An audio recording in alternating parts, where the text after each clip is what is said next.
तो कैसे हैं आप सब। आशा करते हैं आप सब अच्छे होंगे। चलिए आज हम बात करते हैं रामनवमी और सीता नवमी की। रामनवमी यानी कि हमारे आराध्य भगवान श्री राम का प्रकाट्य दिवस, जन्मोत्सव। चैत्र मास की शुक्ल पक्ष की नवमी को हमारे राम जी, हमारे आराध्य का जन्म हुआ था। ये जन्मोत्सव सभी सनातनी, चाहे वो हिंदुस्तान का है चाहे वो हिंदुस्तान के बाहर का है, बहुत ही धूमधाम से हर्षोल्लास के साथ मनाते हैं।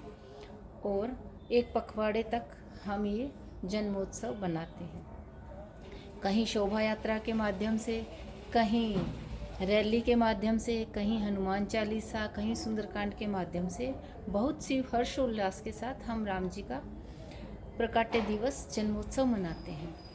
राम जी के जन्मोत्सव के बाद यानी बैसाख मास की शुक्ल पक्ष की नवमी को आता है माता जानकी का जन्मोत्सव, जन्म दिवस। माता सीता की जन्म तिथि है चैत्र मास की नवमी शुक्ल पक्ष की, और 2025 में ये नवमी तिथि पड़ रही है 5 मई को। तो हम अपने प्रभु श्री राम, हमारे आराध्य का जन्म दिवस इतनी धूमधाम से मनाते हैं, तो हम अपनी माता सीता जी का जन्म दिवस, उनका प्रकाट्य दिवस क्यों नहीं मनाते हर्षोल्लास के साथ। क्या सीता माता ने राम जी जितना बलिदान नहीं किया? अगर राम जी ने 14 वर्ष का वनवास भुगता तो क्या सीता माता उनके साथ वन में नहीं गई? अगर राम जी ने कंदमूल खाए तो क्या सीता माता ने कंदमूल नहीं खाए? अगर हमारे आराध्य प्रभु राम धरती पर सोए तो वहीं सीता माता भी धरती पर सोए। सीता माता रामायण की एक अहम पात्र है। सीता माता त्याग की मूर्ति है। सीता माता मर्यादा पुरुषोत्तम श्री राम जी की पत्नी है। सीता माता सभी महिलाओं के लिए प्रेरणा का स्रोत है, एक पतिव्रता स्त्री जो हर स्त्री की प्रेरणा देती है। हमारी सीता माता ने बहुत से त्याग किए, बहुत सी परीक्षाएं दी, अग्नि परीक्षा तक दी। सीता माता चाहती तो महलों में रह सकती थी, वो वनवास से मना कर सकती थी, लेकिन उन्होंने अपना धर्म पति के साथ वन में जाने को बताया। वो वन में गई। राम जी ने जितने कष्ट भोगे उतने ही हमारी सीता माता ने भी कष्ट उठाए। तो हम सीता माता के त्याग को, उनके कष्टों को क्यों भूल जाते हैं? हम उनकी अग्नि परीक्षाओं को क्यों भूल जाते हैं? हम उनका जन्म दिवस क्यों भूल जाते हैं?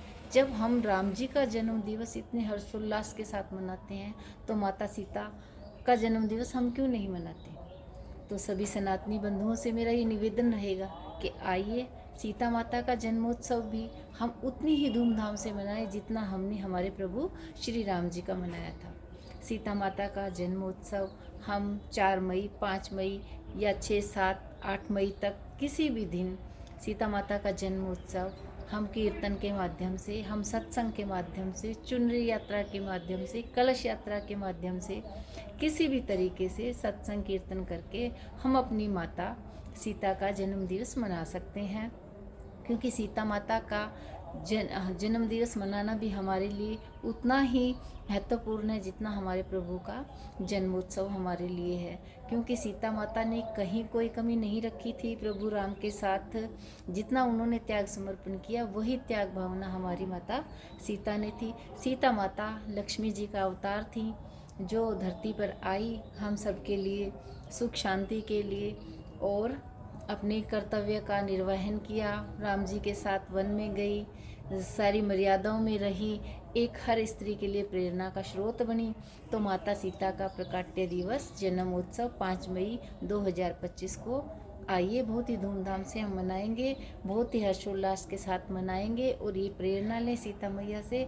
हर स्त्री के लिए प्रेरणा है, वो एक मर्यादा पुरुषोत्तम श्री राम जी की पत्नी है, हमारी माता है, लक्ष्मी जी का अवतार है। सीता माता के जन्मोत्सव की सभी को हार्दिक शुभकामनाएं और बधाई।